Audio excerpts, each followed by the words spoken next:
मुघल सम्राट औरंगजेब यांच्या कबरीवरती लाखोंची खर्च जो आहे तो राज्य सरकारकडनं केला जातोय असा आरोप जो आहे तो हिंदू जनजागृती समितीचे सुनील घनवट यांनी केला आहे। आपल्यासोबत स्वतः सुनील घनवट जी आपल्याबरोबर आहेत। सुनील घनवट जी, एक संपूर्ण महत्त्वाची माहिती तुम्ही उघडकीस आणली की छत्रपती शिवाजी महाराजांच्या मंदिरांना पैसे या सरकारला पैसे द्यायला नाही आहेत आणि दुसरीकडे सरकार मात्र औरंगजेबाच्या कबरींना लाखोंच्या संख्येमध्ये संपूर्ण पैसे खर्च करते। मी सुनील घनवट, हिंदू जनजागृती समिती महाराष्ट्र आणि छत्तीसगड संघटक। या ठिकाणी मला सांगावंसं वाटतं की केंद्र सरकारचं जे पुरातत्व खातं आहे, पुरातत्व विभाग आहे, या विभागाने औरंगजेबाची जी कबर आहे, म्हणजे छत्रपती संभाजीनगरला रत्नपूर या ठिकाणी त्याची जी कबर आहे, या कबरीसाठी माहितीच्या अधिकारातली माहिती आम्ही काढली।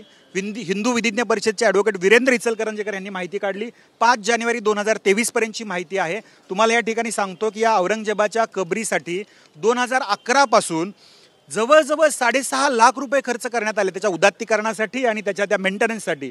या ठिकाणी 2011-12ला 47,000 रुपये केलेत, त्यानंतर 80,000 रुपये केले, त्यानंतर असं जर आपण क्रमाने पाहिलं कधी 18,000, 15,000, 2020-21ला तर 2,55,000, 2022-23ला या ठिकाणी 2 लाखहून अधिक रुपये खर्च करण्यात आले आहेत। आमचा प्रश्न आहे की ज्या औरंग्याने छत्रपती संभाजी महाराजांना हालहाल करून कसं मारलं हे या ठिकाणी उघड झालेलं आहे आणि याच औरंग्याचं उदात्तीकरण या महाराष्ट्रात होणार आहे का? त्याच्या त्या कबरीचं उदात्तीकरण या ठिकाणी होणार आहे का? आणि त्याला जाऊन जे फुलं वाहणारा ओवेसी असेल किंवा त्या ठिकाणी त्याचं समर्थन करणारा अबू आझमी असेल, यांना त्यांची जागा दाखवून देण्याची वेळ आलेली आहे। महाराष्ट्राच्या शासनाने औरंग्याचं समर्थन करणाऱ्या अबू आझमीला निलंबन तर केलेलंच आहे, परंतु कोणाची हिंमत उद्या अशा प्रकारे औरंगजेबाचं समर्थन करण्याची झाली नाही पाहिजे। अशा प्रकारची कारवाई त्याच्यावरती झाली पाहिजे आणि या कबरीचं जे उदात्तीकरण केंद्रीय पुरातत्व विभाग करता आहे हे तत्काळ थांबलं पाहिजे। हे अनुदान तत्काळ या ठिकाणी थांबलं पाहिजे, कारण मुळातच ज्या क्रूर कर्माने महाराजांना मारलं त्याचं थडगं या ठिकाणी असण्याचं कारणच काय आहे? अशी मागणी अनेक शिवप्रेमी संघटनांची, अनेक हिंदुत्ववादी संघटनांची आहे। त्यामुळे ते काढण्याचा सुद्धा निर्णय अतिक्रमणाच्या अंतर सरकारनं घ्यावा अशी आमची मागणी आहे। आणि दुसरा महत्त्वाचा मुद्दा की छत्रपती शिवाजी महाराजांचं महाराष्ट्रातलं जे एकमेव मंदिर आहे राजराजेश्वर मंदिर, या मंदिराला आपण मागणी केली आहे की या मंदिराला अनुदान सुरू करण्यात यावं। 1970 पासून याला अनुदान दिलं जातं। किती अनुदान दिलं जातं?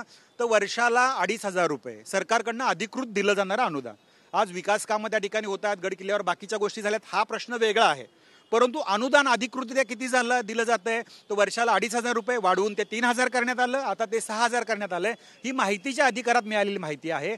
म्हणजे छत्रपतींचं मंदिर दुर्लक्षित आहे आणि औरंगजेबाच्या समाधीचं उदात्तीकरण हे केंद्रीय पुरातत्व विभाग करत असेल तर या ठिकाणी कोणीही खपवून घेणार नाही।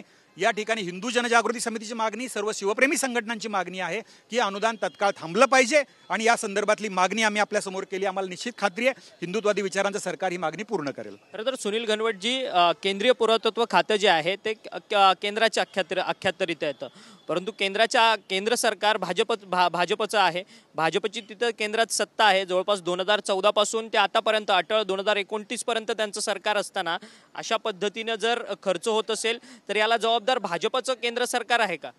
नाही, या ठिकाणी सध्या सत्तेत सरकार कुठलं आहे आणि आधी कोणी काय केलं यापेक्षा महत्त्वाचा मुद्दा आहे ही माहिती 2011 पासूनची मी आपल्या समोर दिली। आधीच्या सरकारकडनं, काँग्रेसकडनं काय याच्यामध्ये अपेक्षा नाही आहे, कारण मुळातच आता आम्ही कोल्हापूरला एक विषय घेतला शिवाजी विद्यापीठ, त्या विद्यापीठाचं पूर्ण नाव घ्यायला सुद्धा या काँग्रेसवाल्यांचा आणि ह्या पुरोगाम्यांचा विरोध आहे। छत्रपती शिवाजी महाराज म्हणता कामा नये अशा प्रकारची मागणी ND पाटील त्यांनी सांगितलं याच्यामध्ये। म्हणजे नेहरूंच्या कालावधीपासूनच छत्रपतींचं पूर्ण नाव घ्यायलाच विरोध केला जात होता, छत्रपतींचं समर्थन करण्यासाठी विरोध केला जात होता। या ठिकाणी डिस्कव्हरी ऑफ इंडिया या नेहरूंच्या पुस्तकामध्ये तो आज तुम्ही सांगितलं सर ते आपण जुन्या संपर्कात गेलोय।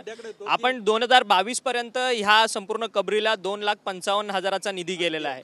खरं तर केंद्रामध्ये भाजपचं सरकार असताना देखील त्यांना ही गोष्ट लक्षात आली नाही का आपण इतका लाखोंचा खर्च जो आहे तो कबरीवरती करतो? म्हणूनच आमची या ठिकाणी मागणी आणि आमचा या ठिकाणी निश्चितपणे खात्री आणि विचार या ठिकाणी असा आहे, आम्ही सरकारकडे मागणी केली की सरकार ह्या मागण्या निश्चितपणे पूर्ण करेल। केंद्र सरकारला आमच्या ज्यावेळेस लक्षात आलं त्या सरकारच्या आम्ही लक्षात आणून देतोय, केंद्र सरकार आणि राज्य सरकार ही मागणी पूर्ण करेल आणि हे अनुदान तत्काळ थांबवेल याची आम्हाला खात्री, कारण आत्ताचं सरकार हे हिंदुत्वादी विचारांचं सरकार आहे।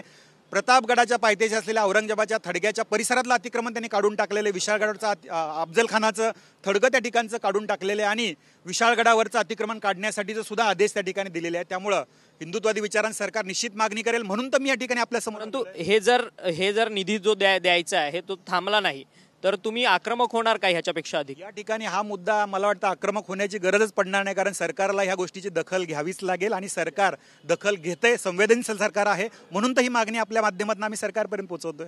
धन्यवाद, तुम्ही आमच्याशी बातचीत केली. सुनील घनवट जे हिंदू जनजागृती समितीचे आहेत त्यांचं म्हणणं आहे की सरकार नक्कीच आमच्या मागणीची जी आहे ती दखल घेईल आणि संपूर्ण जो काही पैसा औरंगजेब यांच्या कबरीवरती खर्च केला जातोय तो तात्काळ बंद करेल, कारण की हे सरकार हिंदुत्ववादी आहे असा विश्वास जो आहे तो सुनील घनवट जे हिंदू जनजागृती समितीचे सदस्य आहेत, छत्तीसगड आणि महाराष्ट्राचे संघटक आहेत, त्यांनी आपल्याशी बोलताना व्यक्त केलं. व्हिडिओ योगेश गुरवसह अक्षय मंकणी, TVN मराठी, मुंबई.